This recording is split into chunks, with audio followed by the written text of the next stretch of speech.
Hey, salut tout le monde! Bienvenue sur cette nouvelle vidéo.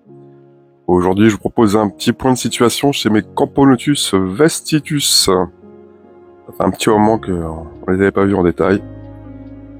Donc les voilà. Donc elles se sont relativement bien développées.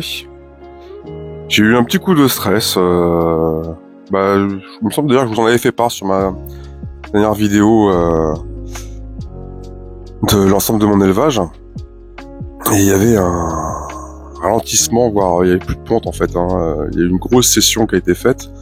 Et puis il restait 3 cocons et je voyais plus de larves. Je voyais 2-3 œufs qui traînaient, mais pas voilà. Et en fait c'est tout bêtement parce que j'ai réalisé que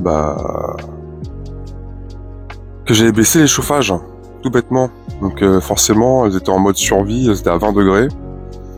Et donc c'est juste pour ça. Et donc là, ces images datent il y a presque une semaine maintenant.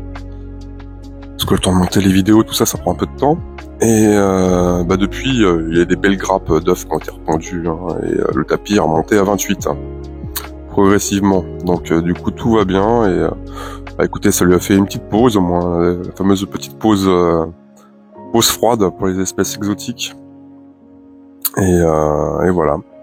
Donc j'ai eu quelques décès aussi, mais ça c'est clairement la première génération, parce que j'avais reçu la gine fin octobre avec 9 ouvrières, et en fait il y a une grosse différence de coloration entre cette génération-là et les générations qui sont venues par la suite. Et toutes celles que j'ai retrouvées mortes dans la DC, c'était clairement la première génération. D'ailleurs j'en ai même vu une qui a agonisé pendant quelques jours, et on voyait vraiment c'était les signes de vieillesse, quoi. Donc rien de méchant. Donc du coup la colis se porte bien. La gine a repondu de plus belle. Et donc du coup je suis beaucoup plus rassuré. Parce que je vous cache pas que j'étais un petit peu inquiet avant que je réalise le ce pourquoi du comment. Donc vous pouvez le voir à l'image, c'est vraiment une très très belle espèce. Je suis très mauvais pour estimer les effectifs, mais là vous avez quasiment toutes les colonies. Il doit y avoir quelques ouvrières dans la DC, mais je pense que ça fait quoi, une cinquantaine à tout péter, peut-être un peu plus, j'en sais rien. Franchement, je suis très mauvais. Je sais que j'ai 4 petits médias, vraiment bien colorés. Donc ça fait plaisir. Et d'ailleurs, ça c'est assez marrant aussi. Chaque nouvelle génération, on voit les couleurs qui sont de plus en plus pimpantes, de plus en plus flashy. Et ça, c'est vraiment agréable, ça. Parce que c'est vrai que s'il n'y a pas la bonne lumière, le côté rouge et le gaz redoré, ça, on le voit pas, en fait. Quand je suis pas en observation sur elle, planté sur elle, ça reste des fourmis noires, pour être honnête.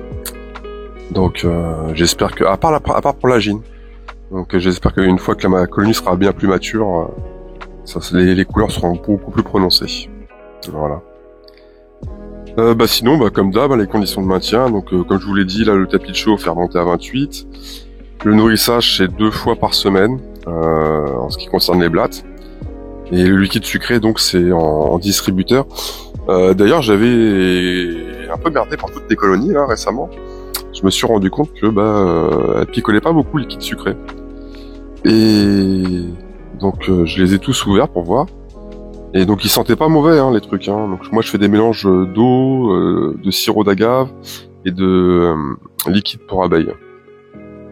Et ils sentaient pas mauvais, ça piquait pas le nez, ça sentait pas le pourri. Donc je me suis dit bon, pourquoi pas. Et en fait quand j'ai voulu le reprendre dans le petit mélange que j'avais préparé en amont, je me suis rendu compte qu'il y avait des filaments de pourriture dedans. Donc du coup j'ai tout changé, tout vidé, tout nettoyé, j'ai refait du liquide.